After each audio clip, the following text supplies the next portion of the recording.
Hello. Hello. Hello. How's it going, everybody? We're live.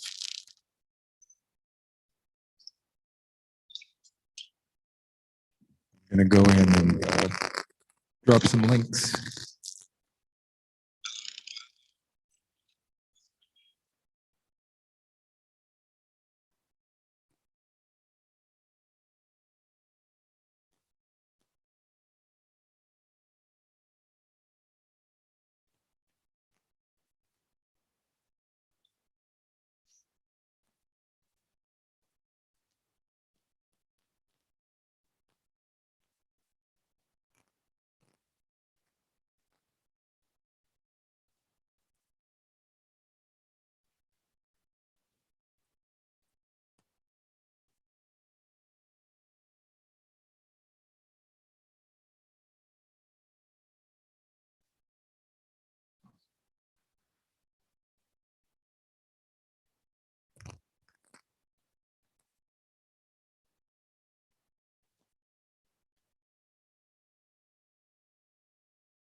What's going on, everybody?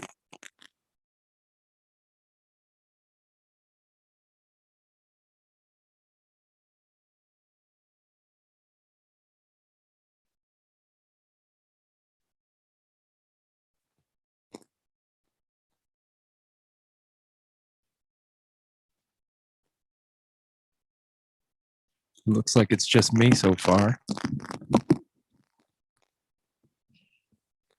Anyway, I was going to describe what's going on here. This is the first episode of Sculpt, Paint, and Listen.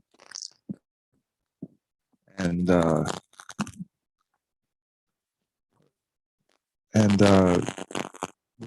going to be reading and listening and creating all at the same time. Um, so yeah, Barsky's going to come in and view and do some reading, although he is not here yet. He's dealing with some things.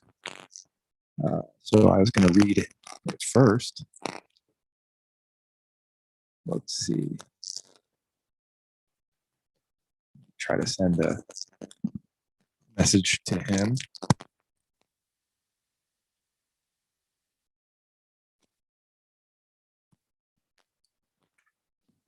What's up, Alan? How's it going? I'm going to be trying to send a link out here. Unfortunately, I don't have. I've only got the basic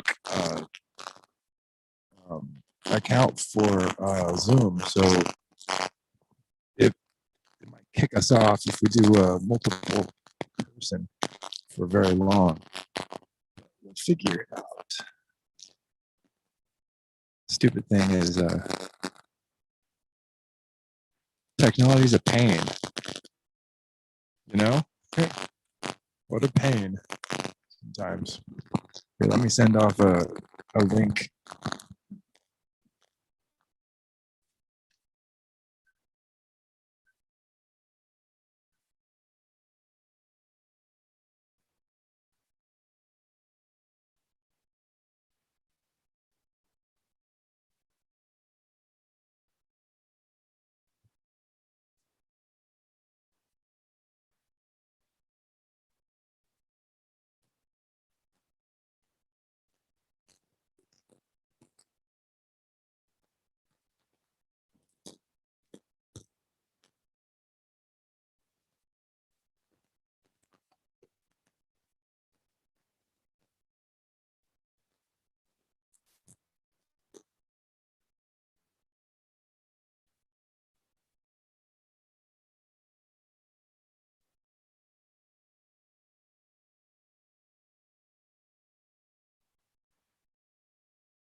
I'm a little blind, so I had to go up pretty close to the tablet there to get the send out to work proper.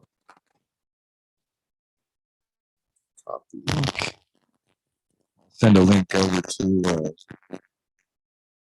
guys down at the Telegram as well.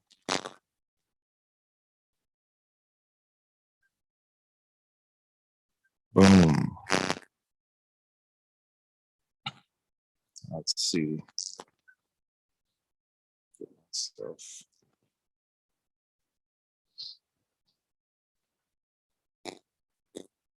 What's up, shooting at clouds? Yes, it's silly Zoom. Well, since I only have me right now, I can read.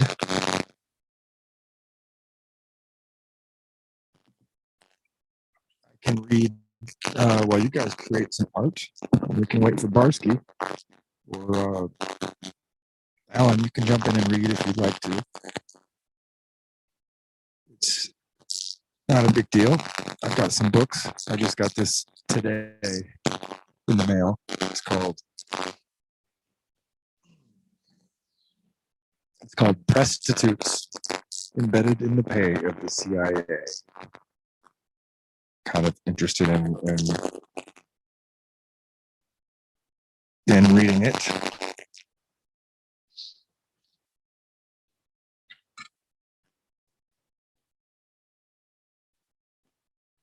Yeah, I think maybe I'll just jump into this. You guys can get out your colored pencils and your drawing paper, your newsprint, your sculpting clay, you know, macaroni noodles, anything creative. And sort of the idea behind this is it's the flow state. The idea is that when you're listening to somebody reading, then it's activating the left-hand side of your brain. That's the analytical side, the left-hand hemisphere. And so when you're creating, when you're dipping into your creativity, you're working on the right-hand hemisphere. And so when you get both of those going at the same time, it creates your whole brain is lighting up, and you go into like a flow state. It's pretty cool. You know, that's the space, the mental space where inspiration lies. It's the mental space where your inner genius is in contact with you. So it's pretty fun. I got this idea from a class I took in college. It was a sculpting class. It was Sculpt and Listen was the name of the class. And it really made an impression on me. It worked a lot. My mic, it's a Radio Shack mic. We have to get a better mic for out here.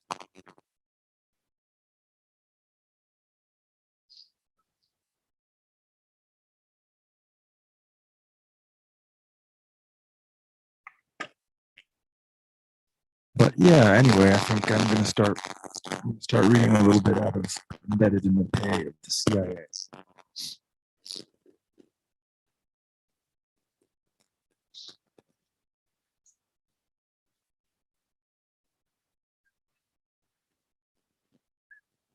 About the title. In the Pay of the CIA is a figure of speech, a bit of poetic license. This book is not so much about the spies employed as journalists by the CIA. It's more of a first-person account of the ways ordinary journalists are bribed through their regular paychecks and perks. being used as intelligence assets indirectly. They also get favors and speaking fees from those they please. As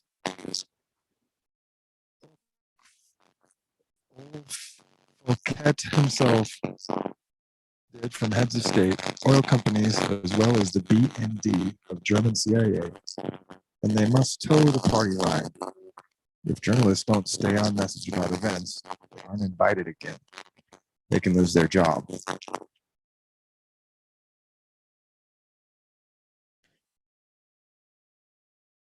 Foucault's largest target is the corruption of the elite organizations and mainstream media, which has set the tone and rules of the game for the puppets of the press.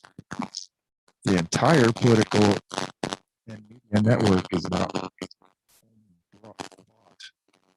It was installed by the Allies after World War II. The Atlantic Baroque CFR or NATO.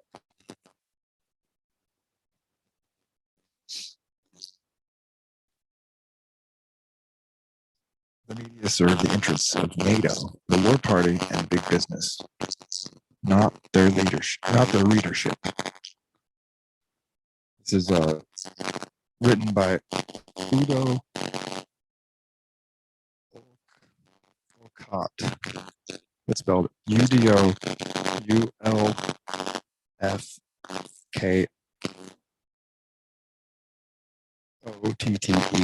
It's very difficult pronunciation for me, but Foucault's original title translates to bot journalists, how politicians, intelligence agencies, and high finance control Germany's mass media, which is a good description of his revelations. So he blames politicians first and foremost. The greatest corruption is at the highest levels. So this is translated from German.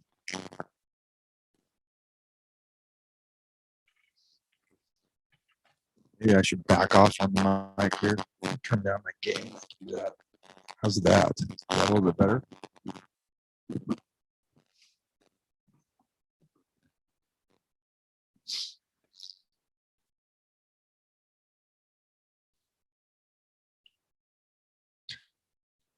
If you were to jail all the journalists, such as they are, you'd surely put fewer innocents behind bars that are locked up already.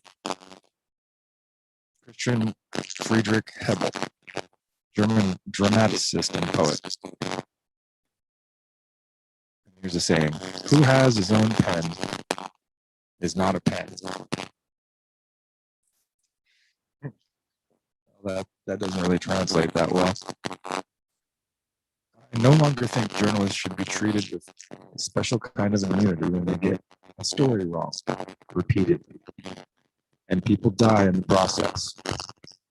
I prefer to call them media combatants, and I think that is a fair and accurate description of the part they play in wars today. That was by Sharmani Narwani in an interview with Salon.com on the war in Syria. On August 16, 2014, my friend Peter Scholl Latour passed away. He was like a father to me. Some years before, in 2010, he was the one who encouraged me to write this book. I thank him for his friendship and for his advice, and I bow in respect for his life's work. Without him, this book could never have been written as it was. This book is also dedicated with great gratitude to my wife Doris, and the physician, Dr. Thomas Burback, who saved my life when I was in an almost hopeless condition. Without their prompt, self-sacrificing, and selfless help, I could never have completed this work. And then it says, everyone named in this book denies having close, intimate contacts to elite organizations. Moreover, they deny being lobbyists. They also deny being corrupted by their proximity to the elite. and they deny having lost their journalistic edge, working as they do in such close proximity to the aforementioned groups. They deny that this proximity has any influence on their reporting. All the organizations named in this book deny being lobbyists. They deny any desire to influence journalists or public opinion, and they also deny having any contacts to intelligence services.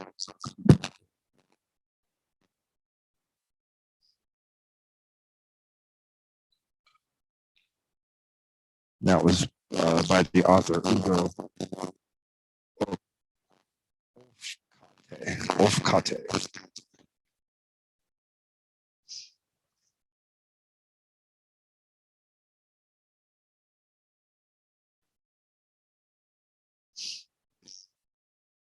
So here's some of the contents. What is freedom of the press? It's the first one. How this book came to be. And the foreword. That's what we just read those. And then chapter 1, fake freedom. Fake freedom of the press. My life as a reporter. The Truth, a journalist exclusive. Truths on sale from our sponsors, elite networks and intelligence agencies. How an oil company greased my palms. Faz facade, a corrupt mind lurks behind. How do journalists pay for their villas in Tuscany? Well greased, the sleazy system of journalism prizes. Courtesy interviews, PR trips, and tax fraud. Depraved drinking buddies, glimpses of journalistic dirty work. Low down dirty tricks, how they cheat advertisers. The spiral of silence, the news is not in the newspaper. Here today, gone tomorrow, off with their headlines. That was all chapter 1. Let's see, chapter 2 is our lockstep media, synchronized obedience and no questions asked. Philo Sarrazin, the character assassination of a full hero. Propaganda, the Prussians of the Balkans are coming. Tricks of the tongue in politics and media. The loss of credibility. Chapter 3, the undercover truth. Alpha journalists toe the line for the elites. Build your own opinion. Groomsman journalism. Build up your power. What makes Dykeman tick? Bridge over the Atlantic. In the stronghold of the intelligence agencies. The names, controversial contacts, embarrassing adulation, undercover power, classic propaganda techniques. Call Morgan and Bowman, dubious PR experts and prestigious newspapers. Obama's Trolls, America's Fifth Column. Rockefeller's Ghost, the Trilateral Commission. In memory of Faz, Chief Schirmacher, tank driver in the civil service. Buying contacts with big names. Nobility eradicated. The power of the Bilderbergers. Conspiracy theory or reality. That sounds interesting. So,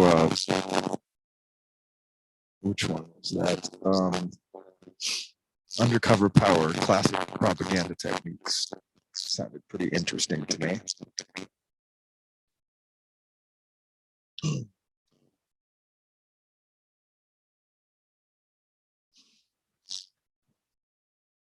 Let's see.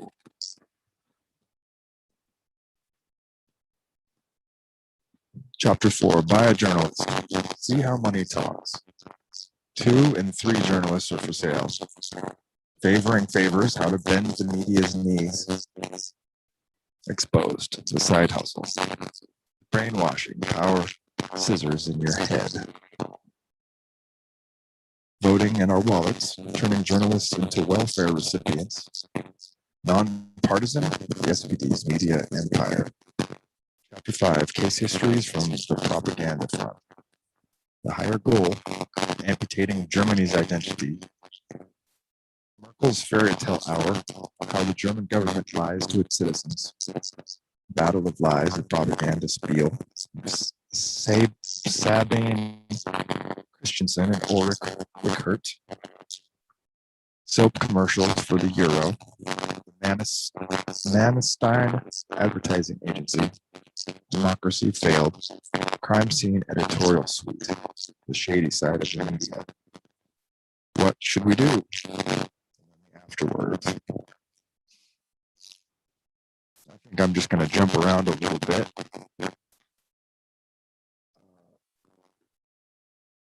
Kind of like that undercover power, the classic propaganda techniques.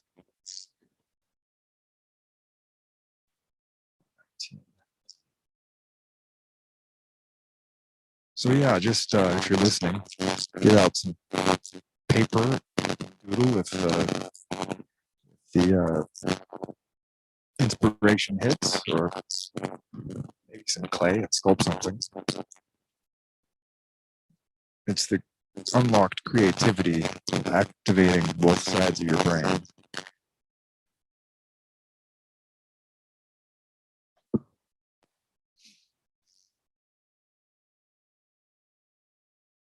Undercover power, classic propaganda techniques. The aforementioned scientist Uwe Kruger wrote his doctoral thesis on the influence the elites have on German journalists. Kruger illustrates the networks connecting the important people in business, politics, and journalism. According to his thesis, instead of taking part in an open marketplace of ideas, certain journalists often represent the positions of those in power. An interview with Michael Kruger said, I was a journalist myself, and at the university, I was fed the high ideals of independence, criticism, and control.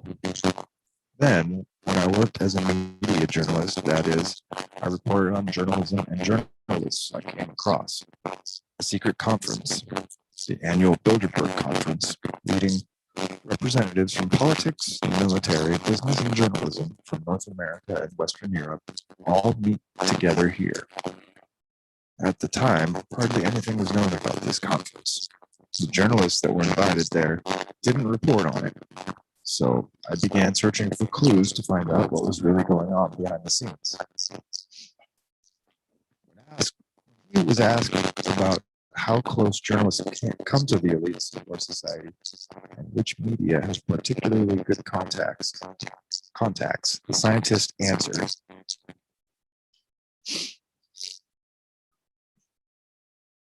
I've been able to chart journalists' contacts to the elites across the board. There were 64 journalists involved in 82 organizations where elites from politics and business were also active. Particularly striking were the networks of 4 foreign policy journalists. Stefan Cornelius, the head of the foreign policy desk. Sudan's Dutch Zitning, Klaus-Dieter Frankenberger, editor-in-chief of the foreign policy desk at the FAZ, Michael Strumer, chief correspondent for Die Welt, and Josef Yaffe, co-editor of Die Zeit.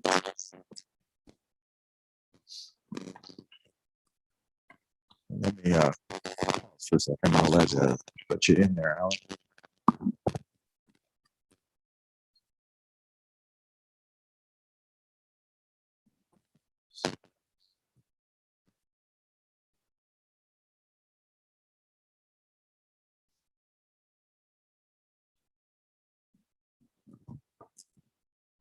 Hello.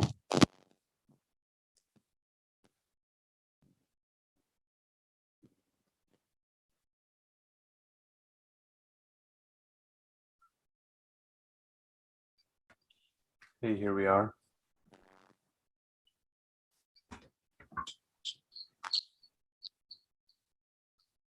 Is the audio coming through?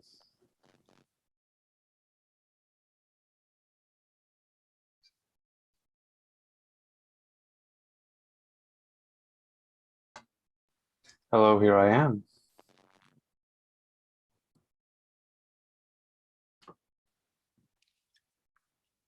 I accidentally muted you. Are you there?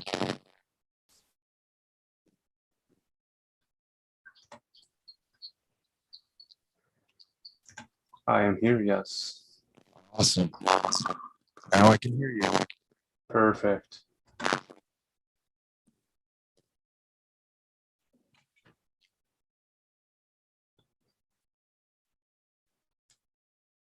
How's it going? What's the name of this book now? This book is called Prostitutes, Embedded in the Pay of the CIA. A Confession from the Profession by Uda.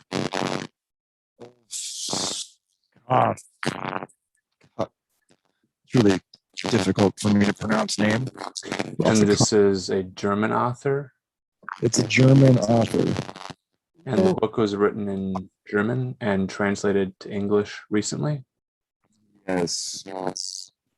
I didn't realize that when I bought it, but it was, let's see.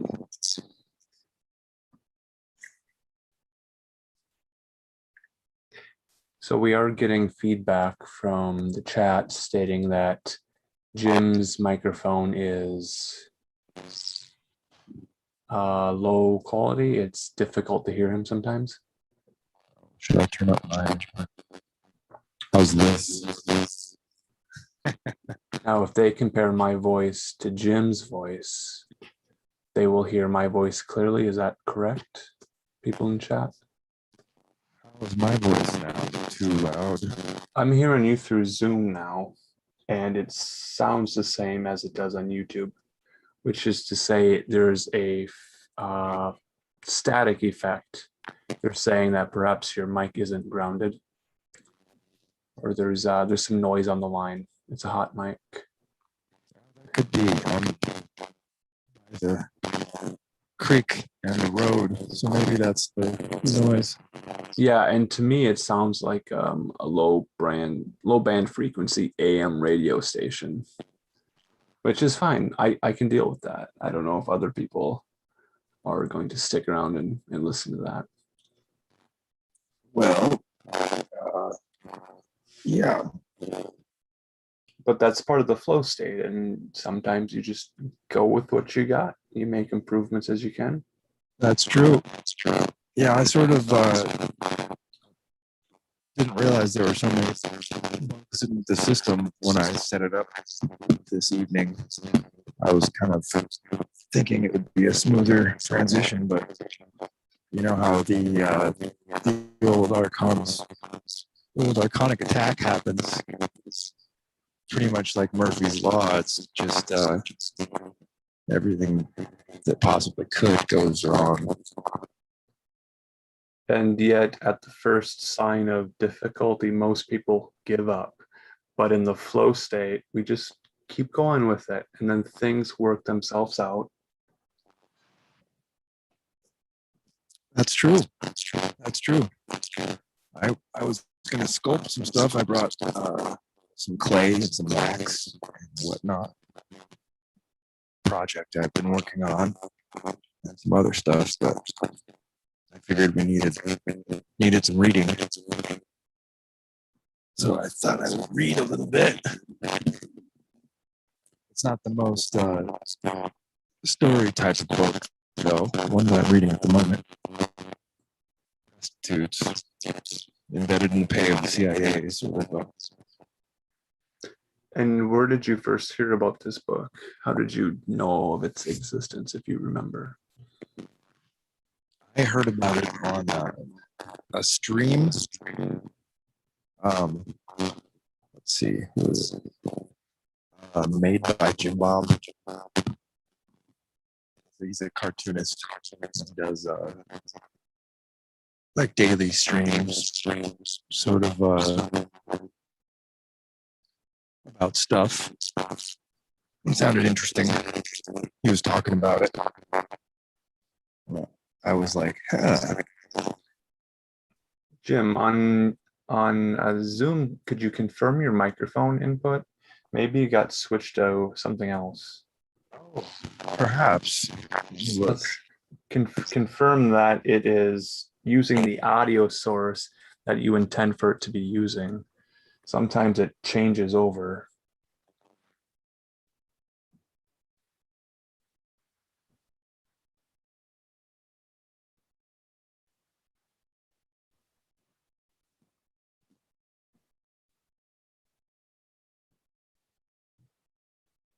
And just keep speaking over the. yeah, it's all good. I mean, Okay. it is the way it was intended. It's just probably my poor quality. This choice of microphone is a little poorer quality. It says Radio Shack right there. Yeah, yep. It's a microphone for $15 or whatever. Yeah, and it's picking up audio and it's adding some interesting noise to the line. Can you hear the crick? I only hear your voice and the additional crackling noise on the line. Like I described earlier, it sounds like AM radio station that isn't tuned in correctly, so I can hear your voice, but sometimes there's more noise in the signal. It reminds us of the phrase signal to noise ratio. I think it's me touching it. It's sort of like when somebody has a corded phone, talking on coast to coast, and the phone cord rattles. It's like a digital rattle, though. Is it? Now that I'm not touching it, it should not be doing that. Or is it still doing it? The sound is consistent throughout your entire stream. It is. So the benefit of recording this is that you'll be able to play it back and hear what we've heard. That would be good. So we've gone 33 minutes and your mic has consistently sounded the way it does. And people have stated they can't deal with it. And I've said, you know what, I'm having a conversation with you. Signal to noise ratio, be damned. We're in the flow state and we can go through it. Well, you know, if it's a difficult thing to deal with, we can always close it down and pick it up on another day. I was kind of hoping that Barsky would be here, but he's got something came up. He's been limiting his availability to proceed. So, I mean, I don't want to be reading through a bad microphone. That sounds a little counterproductive to the goal. So, yeah, we'll see. We'll see if anyone's still listening. I have kind of the same situation going on where I've got some different microphones and mixing boards and things that I'm testing out. Nice. What are you running right now? Right now, this is just a USB microphone, Blue Snowball.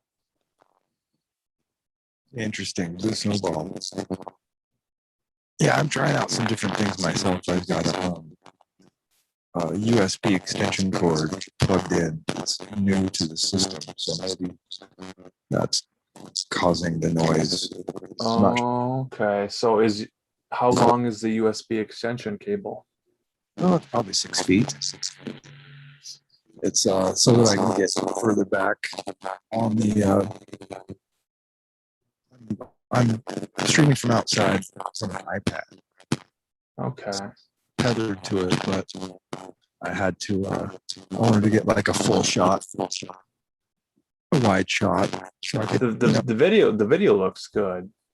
The stream looks good. The problem we're having is the audio. And you've done streams outside before, and the audio was more clear with the same microphone. Yeah, was the sound worse than my normal? Yeah, this is the noise in the line is the worst it's been. Maybe it is that introduction of that extension. That could be. If you Audio were to go without the extension and then just move everything to adjust at work. and see if the audio changes.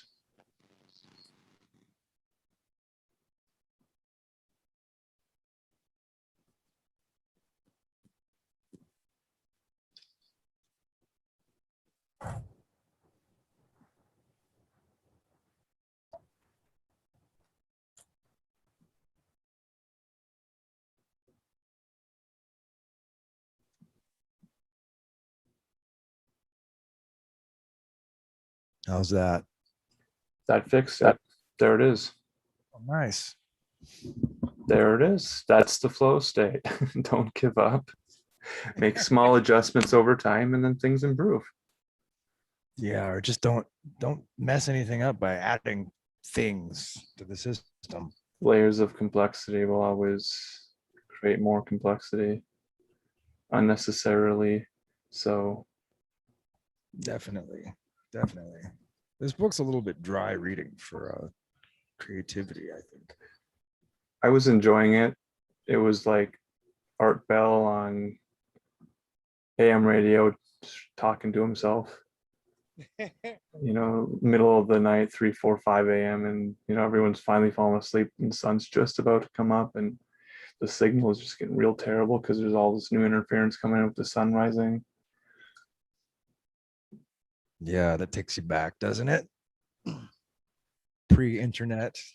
Just having a radio and just tuning it and finding out, well, what can I hear?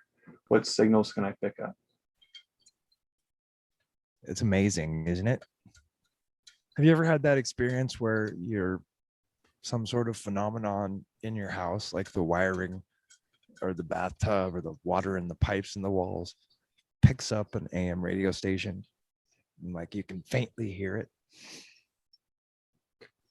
Not lately. I think with the FCC changing certain spectrums,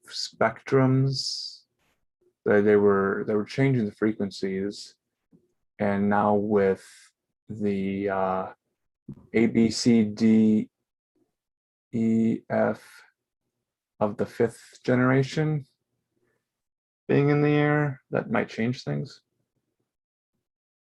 Interesting.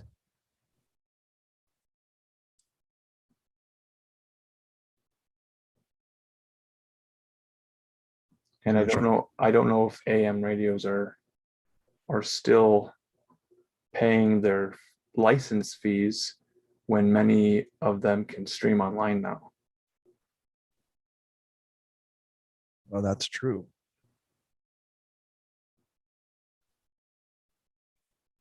I have this radio that has a weather band frequency.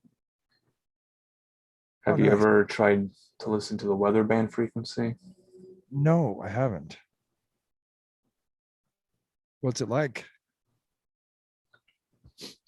It's for emergency purposes. If people don't have access to Wi-Fi, they can't listen to streaming radio, so they have to go back to the old technology to hear if there's going to be any emergency weather situations. That makes sense. Do they transmit on the weather frequency band normally or just during emergencies? Well, see, that's the thing. We really only tune into it if we expect there to be some severe weather or if our Wi-Fi goes out. But if nobody's listening, do they still give us the daily weather report to tell us that the sun is shining and the planes are flying in the sky, nothing's falling out? There's no emergency. Keep on living. That's a good point. I've never tuned into a non-emergency situation, I guess. Like you don't check the emergency band that often when there's no emergency. Right. I'm kind of getting chilly out here. I think I'm going to drag the fire a little bit closer. Hold on. It's raining here, so I would not be broadcasting outside.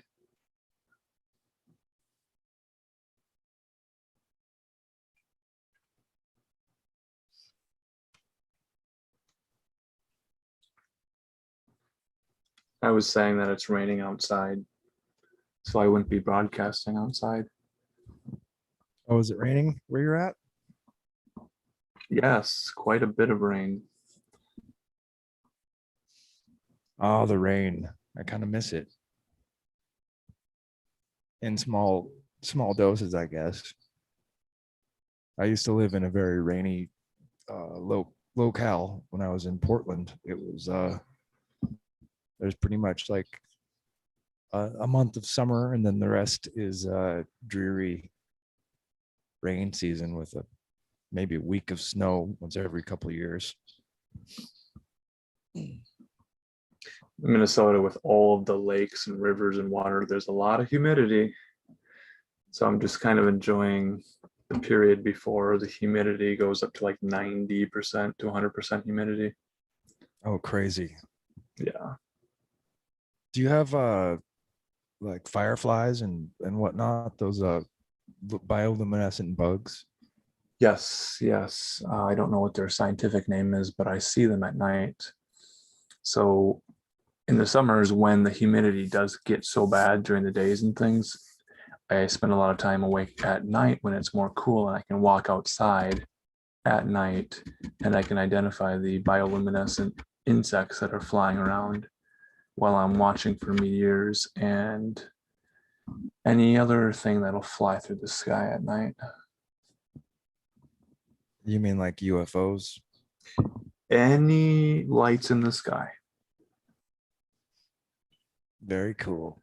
I don't know what they are, but I don't say that they are UAPs or UFOs. They could be fairies. I don't know. They could be angels. Could be satellites. I don't know. Whatever they are, I guess they're unidentified to you sometimes.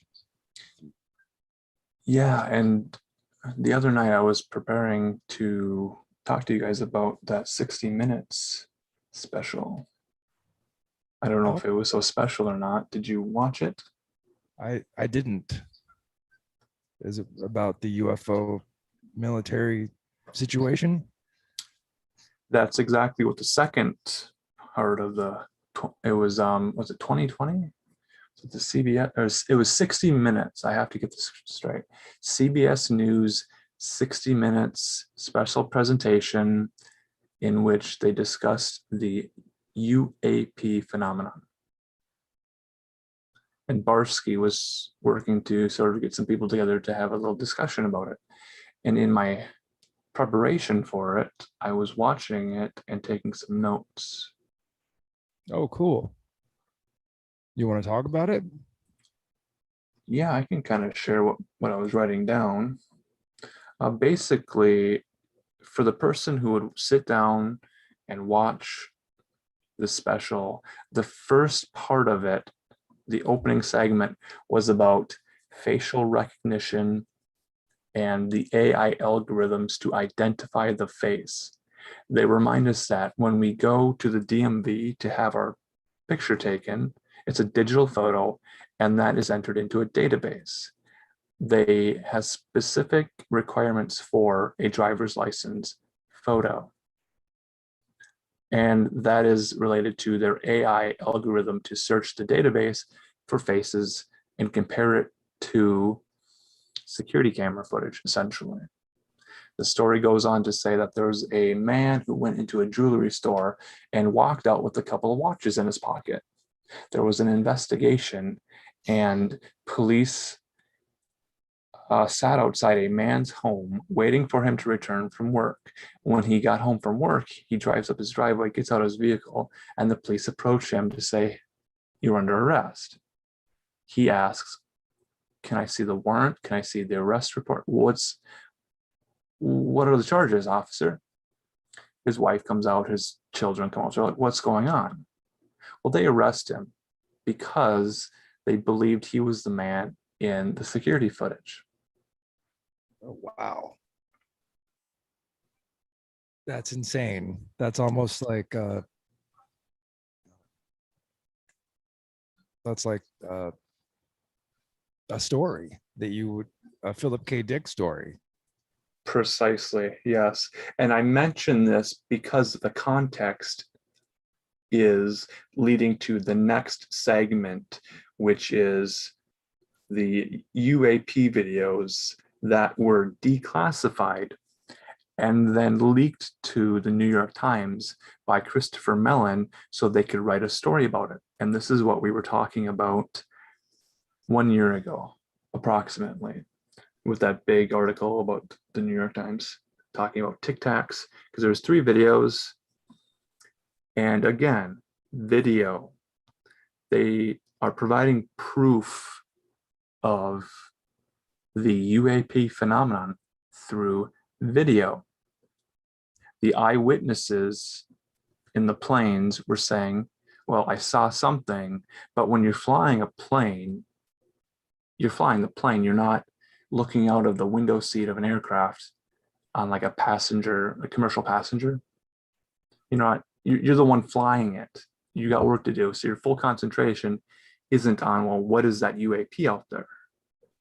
I don't know. I'd have to say that I've had a little bit of pilot experience. I've gone to ground school, and I've logged a few hours behind the glass in a cockpit. And you, at least at the level I was doing it, you do maintain a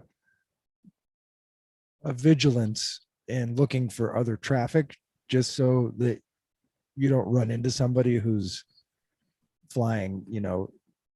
Every altitude has a direction that you're supposed to be flying, like odd and even. I forget what it is, but like 5,000 feet you're going south, and 6,000 feet you're going north, and then you go, like, it's in different directions in the variation between those, like uh just to so that you don't crash into each other.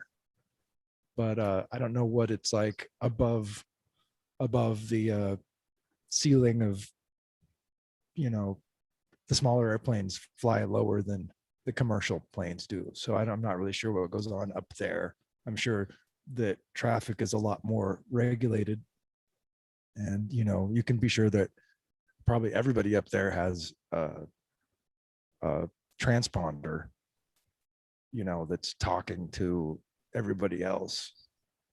Yes, So there's communication happening between the pilot, between the landing strip, and what is the word? The control center, the flight control center.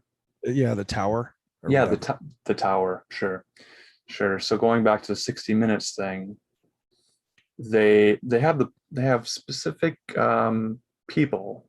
There's a short list of people that are talking about the experience, but to provide the proof, they say these are the videos that were captured through the flight systems. There's a camera attached to the radar, and there's one with night vision, and there's another one that looks more like a shot during the day. So the best quality video that they present to us as viewers of the declassified video is very low quality. And they present that as proof of the UAP phenomenon. If I remember previously in their segment about AI algorithms identifying people in videos, and then their own conclusion was it fails because it misidentified a person who was arrested. And then I go to the next story in which they say the proof we have of UAPs are these 3 low quality videos. Do you see what I'm saying here? In one instance, they ask us to trust the video evidence and say essentially that it's infallible, that what you see in the video is what was recorded and it's the best we got, so trust us. In the first instance, someone was falsely arrested because of video. So in one instance, we can trust it. In the other instance, we can't trust it. But these were the 2 segments that were juxtaposed against each other. And I'm thinking, is this intentional tomfoolery? And that was the biggest point I sort of just realized in sort of an epiphany. Like, they're saying one thing in one instance, they're saying another in another instance. Was this on the same show? They were talking about. Yes, the same seg. It's after the commercial break. We come back and we talk about UAPs. It's a little bit of meh, thumbing their nose at us, I think, like If you're paying attention, you're gonna be like, hello, did anybody listen to what the words were stated? yeah, it's like saying this is true and Yep. this is also true, and they're both Yes. not true at the same time. Right. Right. It's saying trust the video, but we trusted the video and we made a false arrest. We arrested an innocent man. We embarrassed him in front of his family. We put him through a bunch of hoops he had to jump through. But for the military to jump through certain hoops, that's what they're trained to do. Your commander says jump, you ask nothing. You just jump immediately. You don't ask questions, you don't question the orders. You have So to we have jump. these military men who are telling us what they are told to tell us, which is just look at the video and trust the video. Sounds like WMDs. We have a threat in space, and perhaps that will unify the world against this one threat from space. Yeah, how else are we going to unify the world without a common enemy? Right now, our enemy is each other. Divide. Well, yes, and I would say the common enemy seems to be right now AI, because it falsely arrests people, but it's the police officer that goes up to the man's house and puts the handcuffs on him. Yeah, that's true. So what happened to the man?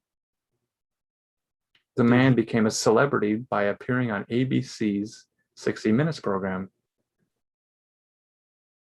So he got to keep the jewelry, the watches. They didn't find the man who took the jewelry. Oh, I guess they're going to have to run their algorithm again and make some adjustments to see if it finds another face in the DMV portraits. that's pretty cool that the DMV shares its portraits with everyone. Well, there's some more specific details that are going to the report stating that just separate states were deciding whether they were going to continue that particular program of sharing their data and connecting it to algorithms because there were some false positives. Oops, it doesn't work 100% of the time correctly. It kind of reminds me of like the whole collection and sale of our genetic material. Like when some babies are born, they pinprick their foot, and it's in a guise. It's in the guise of testing for diseases or something, and they wait and don't ask the parents until right after the baby's been born, and then they give them a paper to sign during the whole jumbled up period of excitement and awe of seeing a new life being born. They're like, oh, here's some paper, we just want to make sure your baby doesn't have these diseases, and so they sign it. And in some states they take that blood sample and they sell it to different corporations for, I don't know, to do genetic experiments on, or whatever they sell it for. But it's kind of I think it's a nefarious thing. Yeah, is there a chapter in the book you're reading about genetics and the CSI sort of gathering of human biological materials at crime sites? I haven't, I don't remember if I read that, but You were going to the table of contents. yeah, I didn't see anything about that in there as far as I remember in the table of contents. But yeah, it's pretty nefarious, I'd say. The journalism aspect of this reporting of reality. Well, all of it. I mean, the journalist, it goes hand in hand with uh, the direction that the direction is going. I mean, I don't. It's hard to say who it is that is controlling the world, but I don't want to say like the elites because there's more elites than there are people controlling the world, or whoever controls the world. I don't think. I think there's like a group of maybe 100 people or something that are the most powerful, and we don't even know who they are. And the people that we know, the Rothschilds or whatever, these guys are just like bagmen for the people that run the world. Right, and there's the low level enforcement through your local Boy Scouts troop who will, knock door to door to make sure everyone's okay. Yeah, yeah, basically. And the decisions that are made, they're at a level where we don't even know. We'll never know these folks. Like maybe they've got an island or a continent somewhere where they sort of farm us, you know, for our labor, and we'll Yeah, never. exactly. Well, they take our creativity and they'll use that to their advantage a lot of the times. And I was going to relate this back to another sort of interesting conversation. I moderate a community, sort of anonymously, and it's a very specific sort of topic.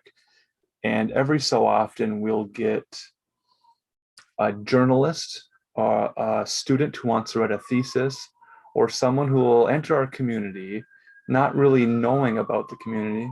Can you hear any sirens in the background? Yeah, it sounds like the bank robbers getting caught somewhere. Yeah, some Boy Scouts are doing some good deeds somewhere and need to be recognized with a parade in their honor. So anyway, I have this community that I just ended up being a moderator of.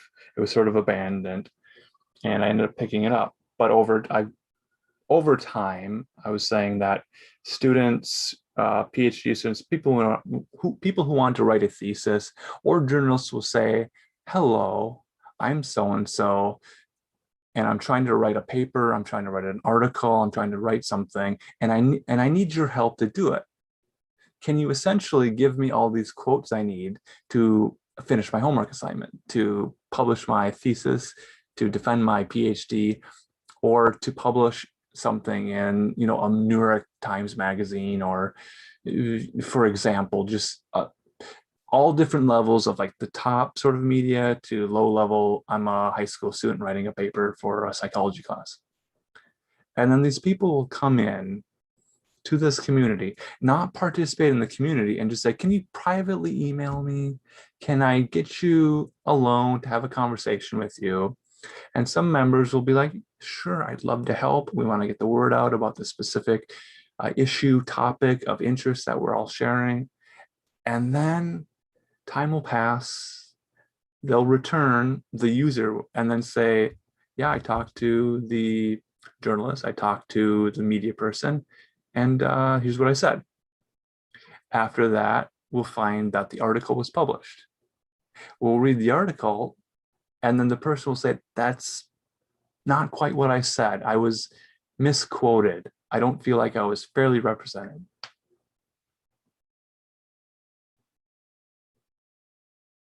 Wow. So What is it? do I just suggest don't talk to journalists? Don't talk to the media? Don't do someone else's homework for them? Yeah.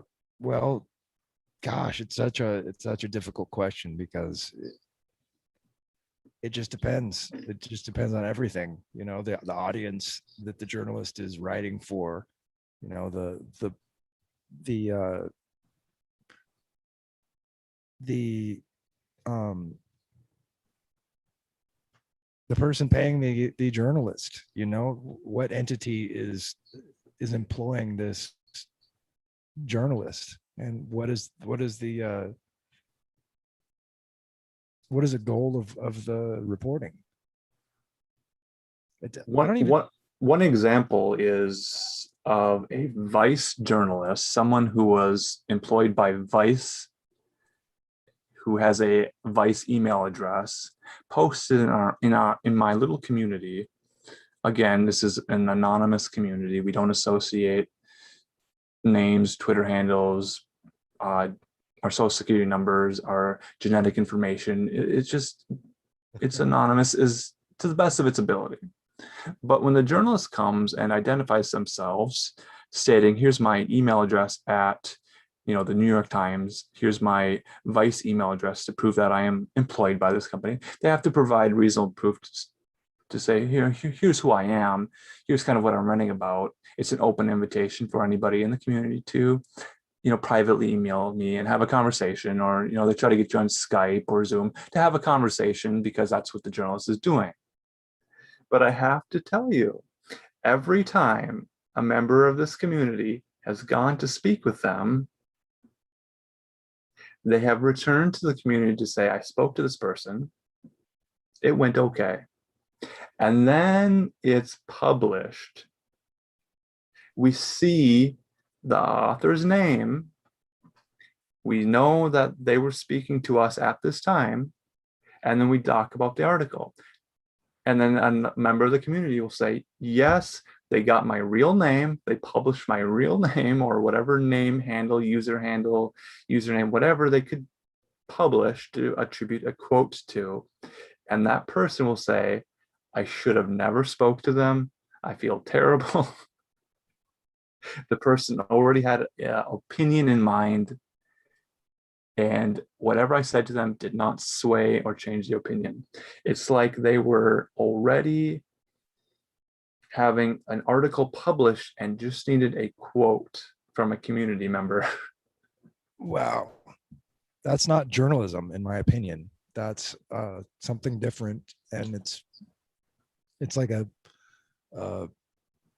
a mutation of journalism, sort of like it's a bastardization of journalism, but it's not journalism.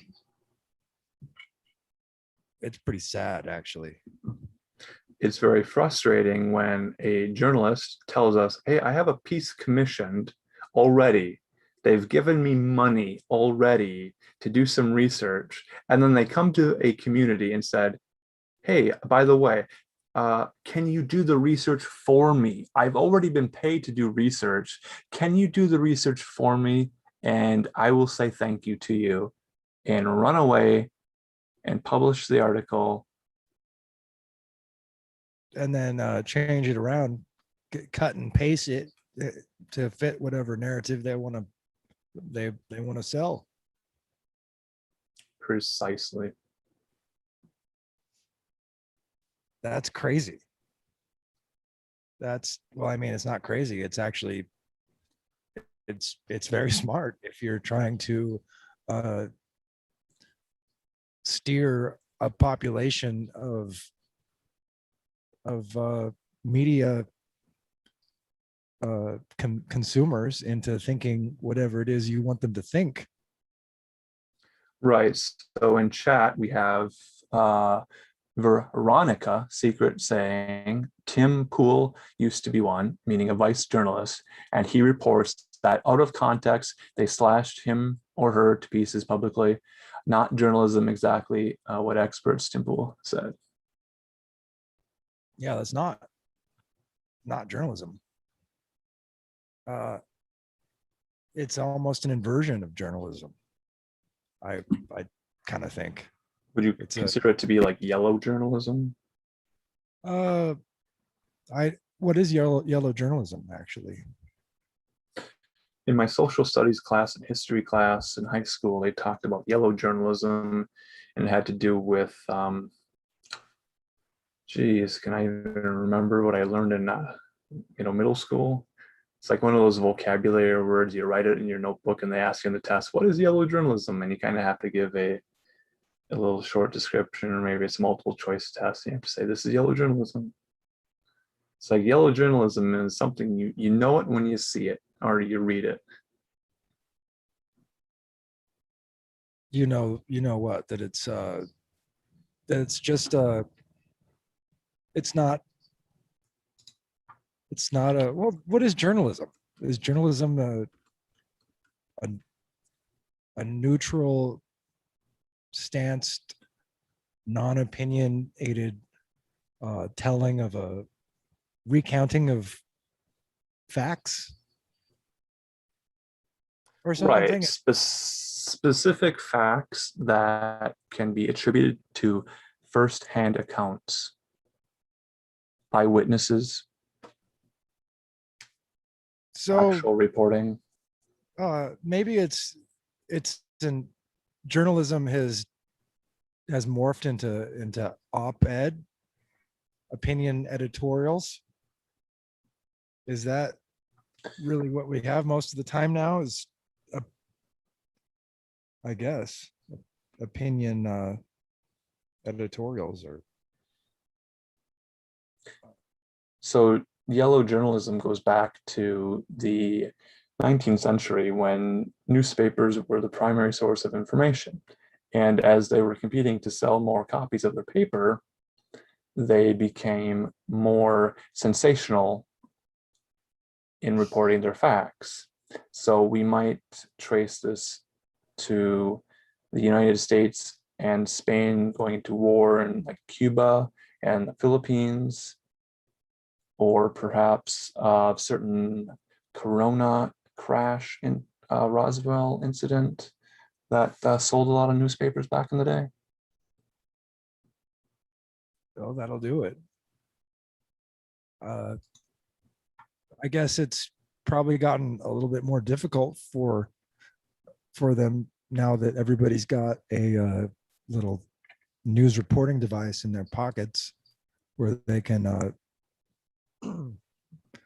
they have to be a little bit more creative in spinning the facts into a story for themselves, other than, I mean, if there's one reporter for a newspaper and only one newspaper's got a reporter down there because it's offside, off of the, you know, off of the country, somewhere else hundreds of miles away, then it's easy for them to write something and kind of stretch it to be more exciting and interesting, because how are you going to fact check it? Now everybody's got the ability to record video in their pocket pretty much. So it's harder. They have to find these experts and, experts in the community and misquote them. Right, absolutely. And now we have a little more transparency when people can record the journalist that's interviewing them with their cell phone. So if you're going to be interviewed by a journalist, take out your cell phone and record the video of yourself talking to the journalist, and then immediately publish that video online. That's brilliant, actually. It's fact checking the fact checkers, or just an accountability shield for your own self. But really, everybody should be walking around with body cams all the time, I think, in this day and age. Just there's so many opportunities where people will twist stuff on you. It's so disappointing. And if we think about yellow journalism then and fake news a few months ago, and the idea of truthiness, when Stephen Colbert goes on his show and says, hey, there's this new word, truthiness, and that's just what we have to deal with now. Truthiness. Yeah. Yeah, that sounds like a creative creative factoring, you know? Like it's not quite lying per se. Mm-hmm. It's truthiness. Like, oh, well, there's truth in that word, only maybe by spelling. Right. So it's a creative presentation of certain facts to frame it in a certain way that aligns with optics and the um, optical illusion of putting two videos side by side to say, this is the video I recorded, this is the video the reporter recorded, and watch them side by side to see where a cut was made, when something was edited creatively.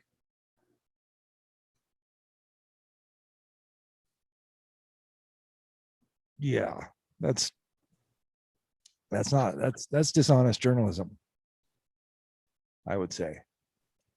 You know, my gut tells me that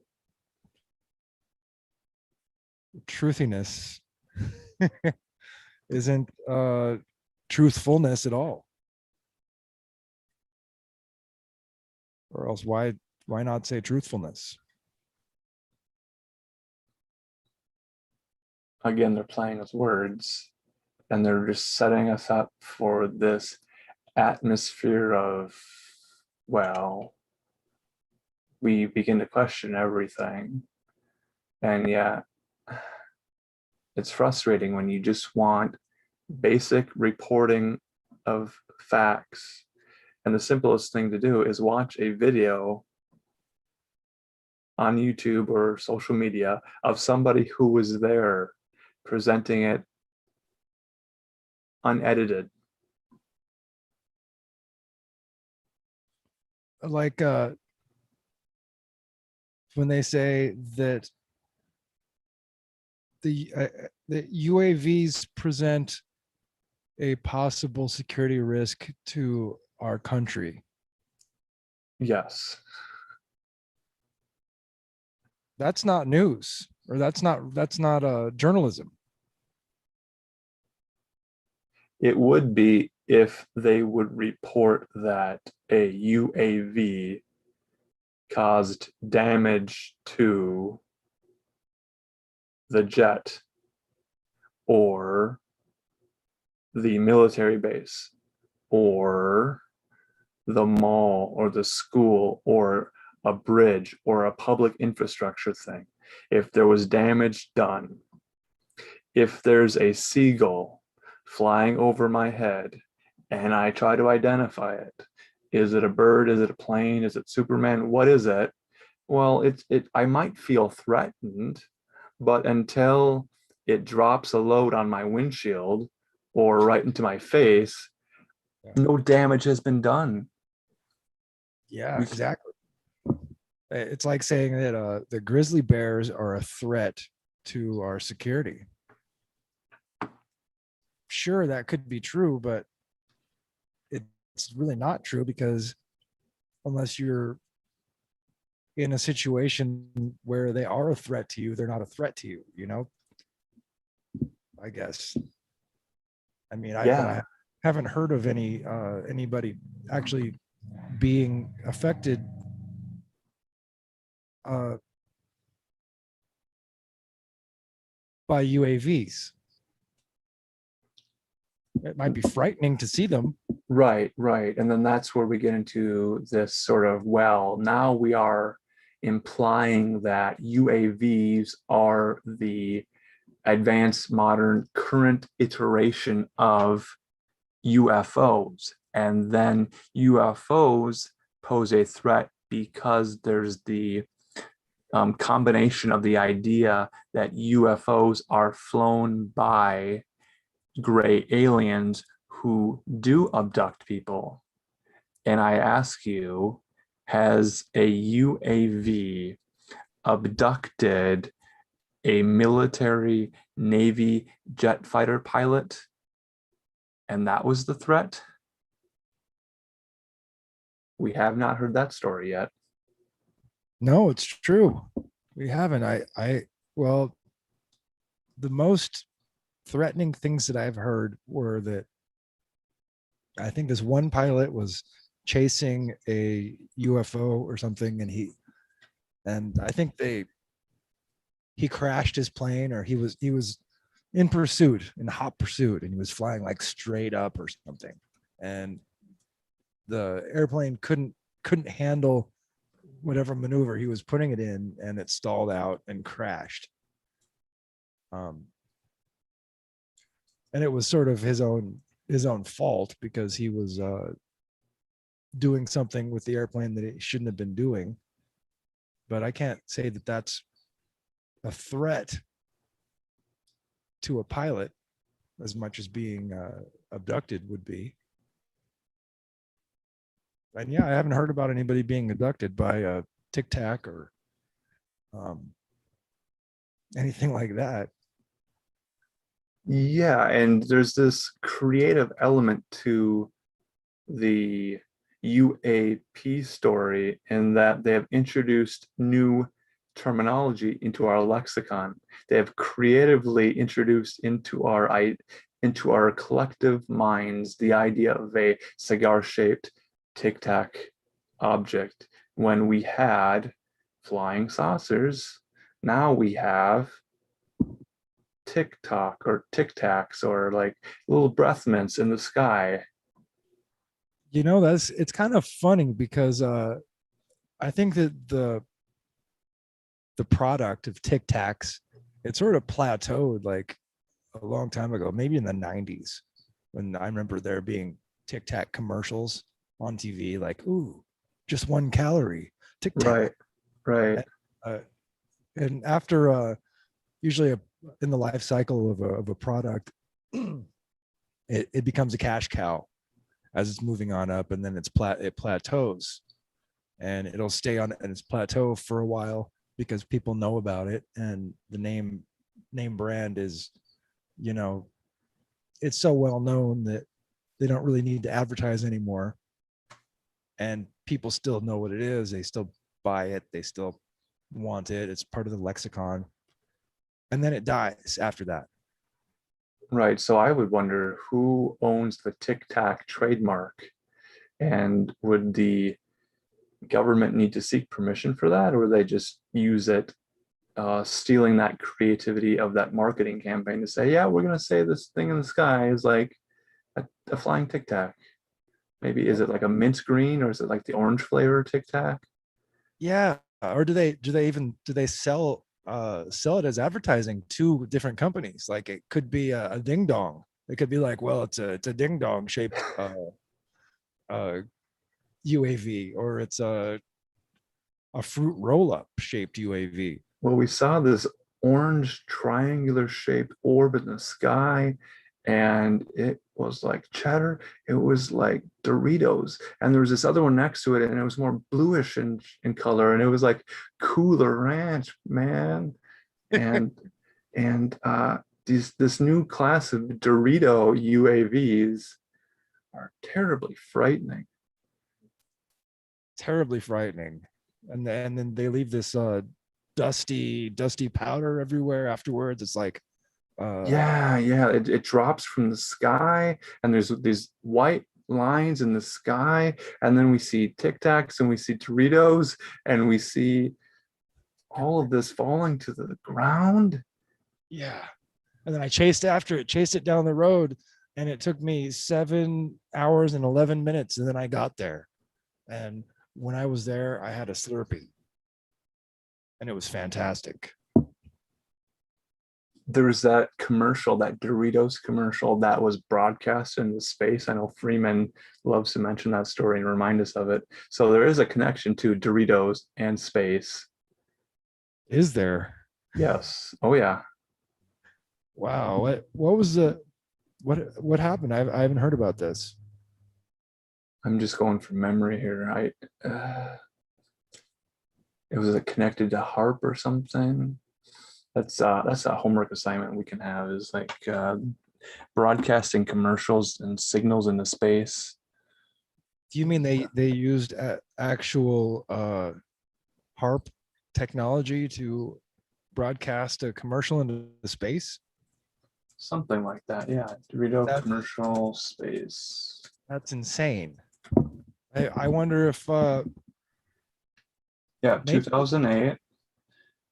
I wonder if it was an experiment to see if like there was embedded some embedded signal in the commercial, and they were trying to see if maybe they could affect, you know, like maybe everybody in the whole world got the craving for Doritos all at once. Well, it's easier to perhaps say that Doritos broadcast their commercial into space. Now, whether or not the science of how they did it checks out, and whether they did it at all or just said they did it, that's maybe a different question for a different journalist. But the report says in 2008, the month of June, Doritos makes history, taking the UK's first step in communicating with aliens as they broadcast the first ever advert directed towards potential extraterrestrial life. And I think the company was called Environmental Graffiti. Whoa, environmental graffiti. The winning space ad was entitled Tribe. The public voted for it, and it pulsed out over a 6-hour period from high-powered radars at IceCat, EISCAT, IceCat European Space Station in the Arctic Circle. Wow. So maybe do our governments want more Nargian Glinkglonks? You know, the currency of our space brothers? Is that why they did it? Because they're trying to make more space currency?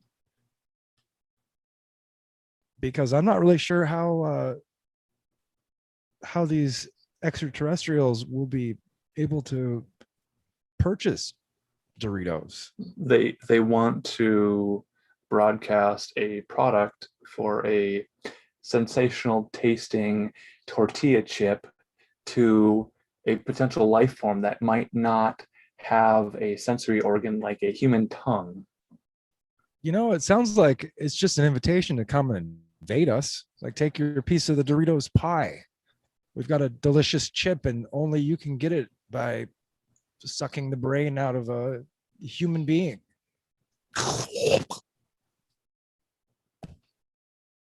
You know?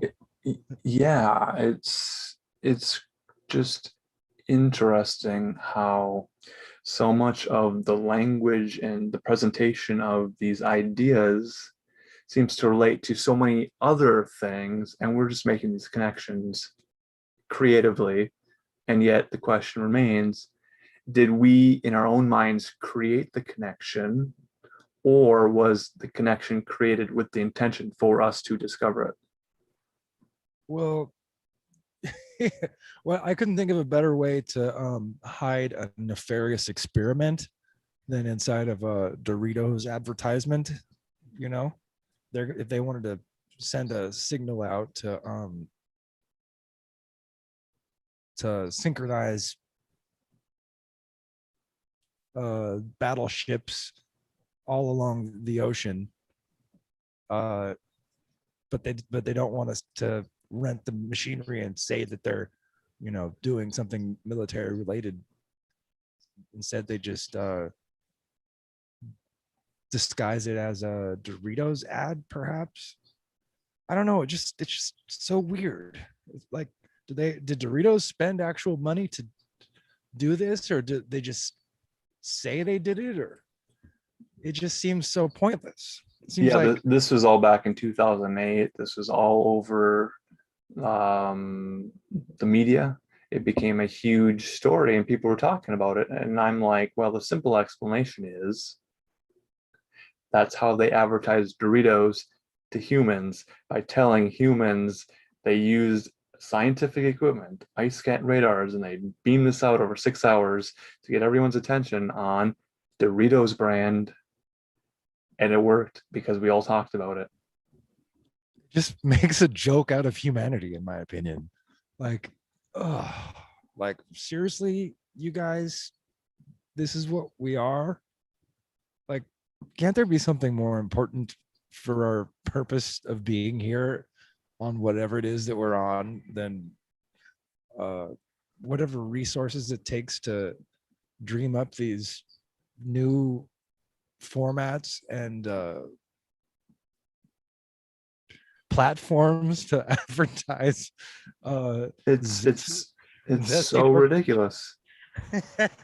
And we spent, the month of June 2008 talking about Doritos commercials, and our creative energy went into, destroying the story or promoting it. It's like our creative energy went into this questioning of, is this real, is it not real? And it's like we were pulled out of our natural flow state doing what we wanted to do because we were interrupted about this new story, and we Yeah. wanted to talk about Doritos. And then later on, we get hungry and we go to Subway and we order a sandwich and we're choosing our chips. Well, do we get Lay's or do we get Doritos? Well, definitely Doritos has some pretty tight brand management because I can imagine the taste of those delicious tortilla chips. Like there's no forgetting them. Cool Ranch.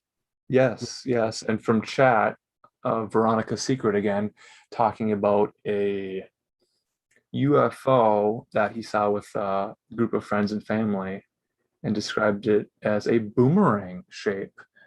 Is that advertisement for Cartoon Network's A Boomerang television station of classic Barbera cartoons and Scooby-Doo on the Scooby-Doo. Boomerang Network? Scooby and Shaggy? That would be an excellent format of advertising, I'd say. I've seen a boomerang shaped UFO myself, actually, before. And when I pointed up at it so my friend could see it, I was like, whoa, check that out. It was during the day. It was like a black shaped boomerang and it had some lights underneath that were blinking. And as soon as I said, hey, check that out, my friend looked up and he saw it and looked up at it just in the right time to see it go all shimmery, sort of Oh, like shimmery, like invisible, like cloaked almost, but like you could still kind of almost see it. And it did some pretty cool maneuvers. Like it like tipped totally up on its side and then turned almost totally backwards, like changed direction and went like it did like a zigzag, like a Zorro Z in the sky above Bend, Oregon, where we were at when we saw it. that's like a chevron shape, Uh, like hard corners. yeah, it was like two chevrons or like two check marks put together. So it was like like went like it was coming this way and then it went that way and then that way. And it was tipped up and then it was like it tipped onto its side and then they pulled the stick back and it went like almost all the way. It did like a 300-degree turn. And then the pilots would say, yeah, there's no way there could be a human operating that because of the quick maneuvering. Yeah, it was really fast. I was thinking, man, there's no way that somebody could survive that, without uh unless they have anti-gravity, devices or whatever. Right. Or simple explanation, was it a remote control drone flown from some military facility somewhere in a desert where there's just nothing around, and the guy just logs into his VR unit, puts on his headset, and he just controls it like a video game, like in Grand Theft Auto, I think the second one, they have you flying a helicopter. People are using a PlayStation 2 DualShock controller to try to control it, and it's like it's so difficult to control. Well, if you've got military money, you could build controls that are Neuralink connected to your brain, and you're just able to maneuver it to where it needs to go. Indeed. It's very true. That's kind of what I was thinking. I was thinking it was a drone or a AI uh, AI boosted drone, so that you know, it'd be very minimal inputs to control it on the human side, and the computer would do all the tricky balancing out of stuff. You could pretty much have worldwide surveillance if you had a fleet of them, and not too many of them, you know, because you get up pretty high in your angle of attack for your cameras. You can see a lot of stuff, and you know, the sort of technology they have now, you could read the Yamaha on the top of my mixing board from space, quotation marks, you know. Yeah, it's the enhance, enhance, enhance, enhance, zoom, Yeah, zoom, zoom, zoom into the photo on the computer monitor, and the pixelated image becomes perfectly clear. exactly. Yeah, CSI style. Right. They have like just insane level megapixel sensors in satellites in space over our head constantly. Yeah, unless you get some really powerful lemon juice, you know. There was a guy that robbed a bank, and he didn't he knew a lot about invisible ink. You know, you can use lemon juice and create invisible ink. So Right. he made a lemon juice wash and put it on his face, and then he went in without a mask and robbed a bank, and was like very surprised that uh, they could see his face on the footage from the cameras. Lemon juice on the face. Yeah, You he said know, it. I think I would just maybe try cucumber and avocado next time. That's true. You know, cucumber is nice. It's good, delicious, and it's a beauty product as well. And as you sweat, the texture of the avocado on your skin will change over time, so that'll farther confuse the security cameras. That's right. I would do avocados, cucumbers, and glitter, because once you add the glitter, there's no stopping you. I mean, style wise, you know. Right, right. Yeah. They have, I remember like going back maybe 10, 15 years ago, they'd sell this hacker gear and stuff, and they'd have these like baseball caps, and there'd be like LEDs that would flash, and it would like change patterns on your face. Oh, very cool. So you would be unrecognizable. Well, that's what they were setting up for, is that the whole business was that they were selling you equipment that would prevent your facial recognition software from identifying you. You know, I've seen some stuff like this in my little searches online for interesting, fun things, and yeah, infrared lights. You can mount them on stuff, and it it'll if you shine it at a camera, it'll it'll it'll make your face invisible. You know, if you have infrared lights on LEDs on your face, maybe that's what you're talking about. Yeah, there was a few different options, and that was just a couple of years back. I don't know if anyone's used them because most of us are just sitting in our homes enjoying all of the content we have served to us on 60 Minutes or CBS's 2020, or I always get these confused. But man, this UAV story, it's incredible. What a great story.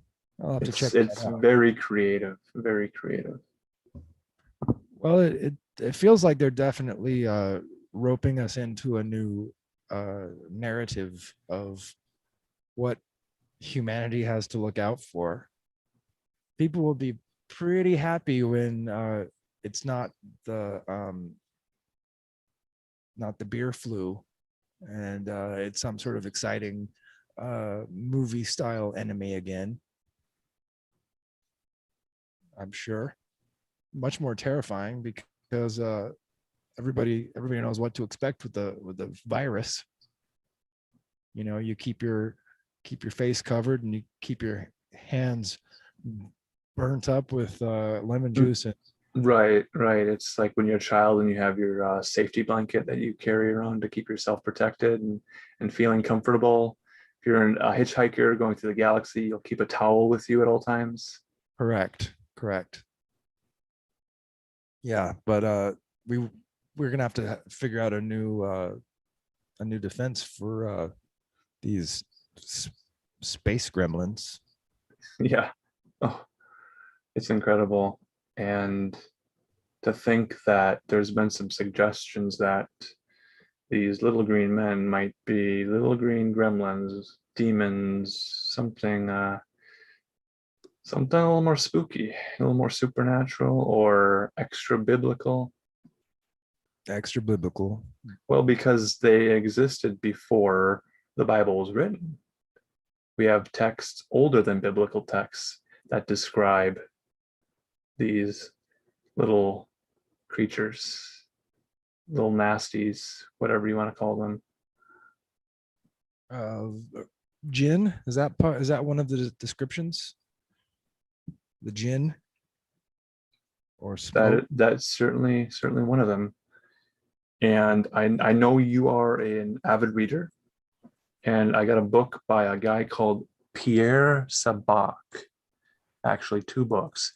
He wrote a book called Holographic Reality. I can say that title. The other title, I might have to not say it, but it's there's a word, it starts with an M, and then it's of reality. It's like a death of reality type of situation.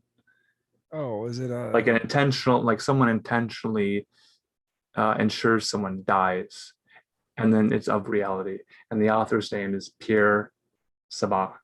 does it And rhyme with girder? yeah, it does. Girders hold up buildings in some instances. Mhm. In some situations, a girder, it holds up a building, and that rhymes with the name of the title of that, or the name of the word in the title of the book.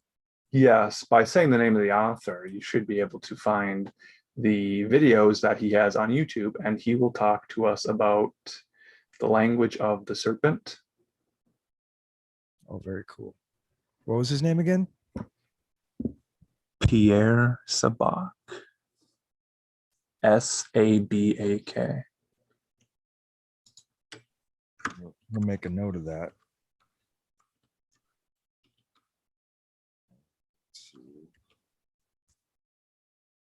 There is an interview he did with Jay Campbell, Campbell, Jay Campbell, Pierre Sabak interview.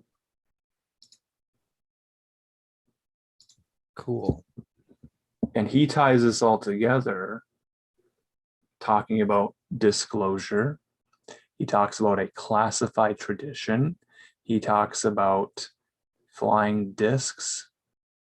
He talks about angelic sailors who might fly boats in the sky. Oh, like the elves in that Tolkien book. Mm-hmm. Interesting. Angelic sailors. He has a field of study called scaphology. And here's the problem, though, Jim. Here's Pierre's problem. What's Pierre's He doesn't sell the book to the existing audiences. If people love ancient alien astronaut theory, he basically says it's not that. If people like the idea of demons in the Bible, he says, well, it's a little bit different than that. So the pre-existing audiences are not receptive to the information he shares.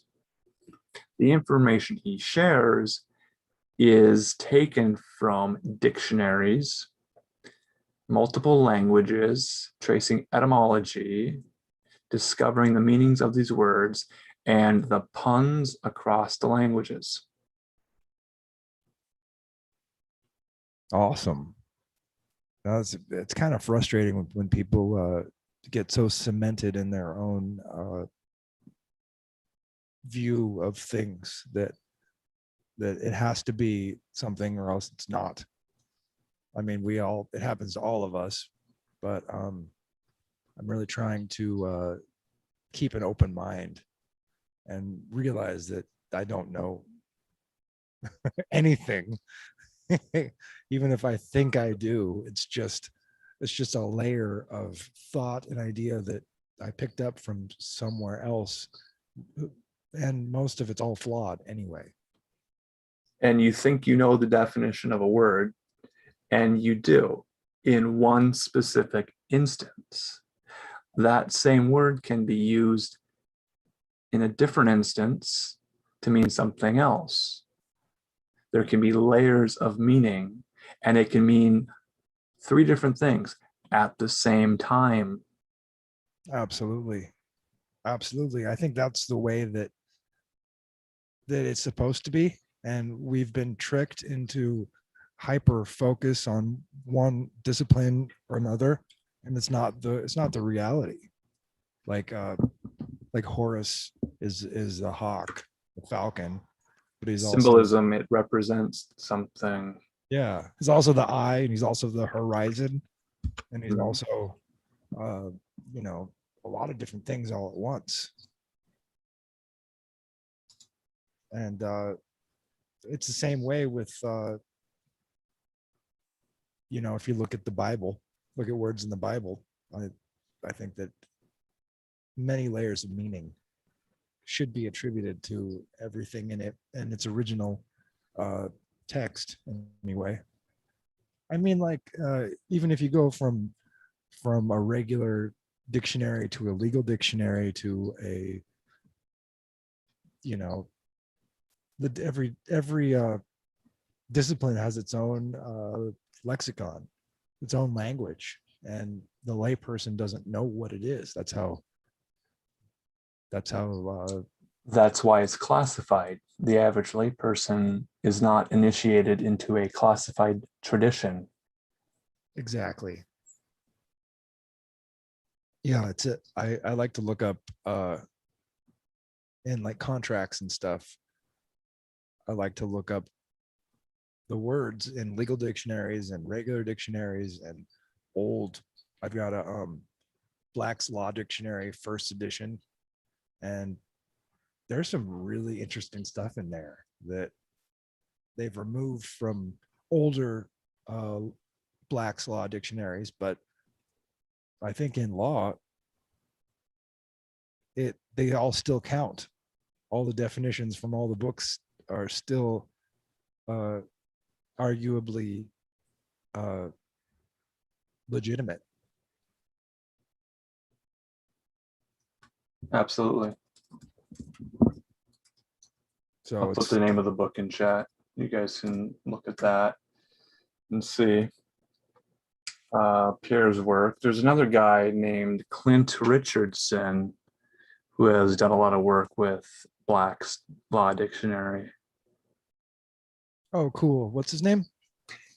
Clint Richardson. Clint Richardson. Cool. Yeah. It's the first time hearing about Clint Richardson.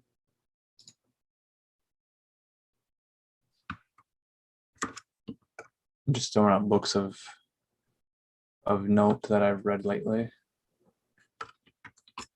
He's got a book called Straw Man.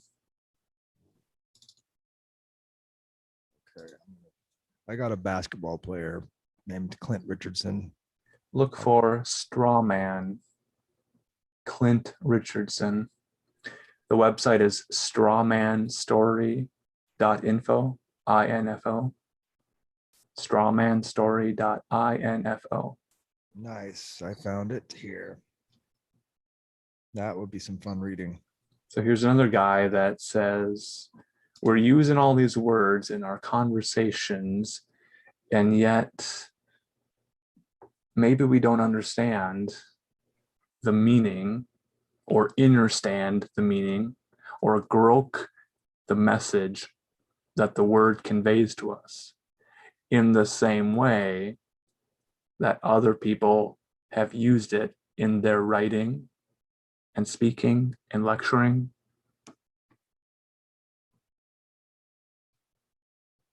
The specific example of that is if you are in a court of law and you have a attorney or a lawyer or someone to represent you, they represent you because they are a translator, essentially, translating words that you, a defendant, don't understand. Correct. And the judge will talk right over your head to the attorney about you through the attorney as you, because the attorney becomes you. You allow him to be you in court. You're just Correct. Yep. standing there as a doorman, sort of a building, and he's the officer of that building, and the judge is building. When your parents don't want you to know that they're shopping for your birthday gift, they might begin to speak in Pig Latin, and you don't quite know what they're saying. Have you had that experience? Only haven't, because I don't think my parents know Pig Latin. I never get presents, so no, I'm just kidding. But yeah, no, I've never had that experience. And now you gift yourself knowledge through these wonderful books. That's right. You buy what you want to buy. That's the best way to do it. Learn what you want to learn, and then share them. You want to show us the book that you've got there that you were reading from earlier? Yeah, I'll put that up. I don't know if you can see it here. There, if I put it in front of the light, you won't see it, but it's called Prostitutes Embedded in the Pay of the CIA, A Confession from the Profession by Udo Olfcott. Udo Olfcott. It's That's a reprise of Journalists for Hire, bot journalists. Prostitutes. Beautiful. Yeah, let's be careful not to drop it in the fire. We're not going to burn any books tonight. Not tonight. But yeah, I think that's a very nice talk so far tonight. I was hoping to make some art, but our discussion was art. There is an art to conversation, certainly. Very true. Very true. And we do have a conversation going on in different chat rooms, on Telegram, on YouTube. That's right. But yeah, I think I might say thank you very much and call it a night. It's getting colder outside and I'm sitting inside. Yeah, it's getting cold and I'm getting a little bit hungry for some dinner. I kind of had planned on this being an earlier stream, and technological difficulties happened, which delayed the onset of creativity for a couple of hours. Muy difícil la computadora es problema. Exactly. And we stuck with it. We managed to problem solve and troubleshoot the technological problems of the sound and the audio. We kept with it in our flow state. And we shared some interesting books. Very much. Thank you very much, Alan. Thank you, Jim. Thank you for the conversation. Yes. and everybody who showed up in the chat. Thank you for coming along here, joining us for this. Hopefully, we'll be doing some more artistic conversations and reading and whatnot. Yeah, and you can put a note in the video description that the audio improves at about the 33-minute mark. Imagine that. The 33-minute mark is when the audio just became angelic. Beautiful. That's a sync. That's a internet Illuminati sync, confirmation of some sort of conversation with a higher power, perhaps.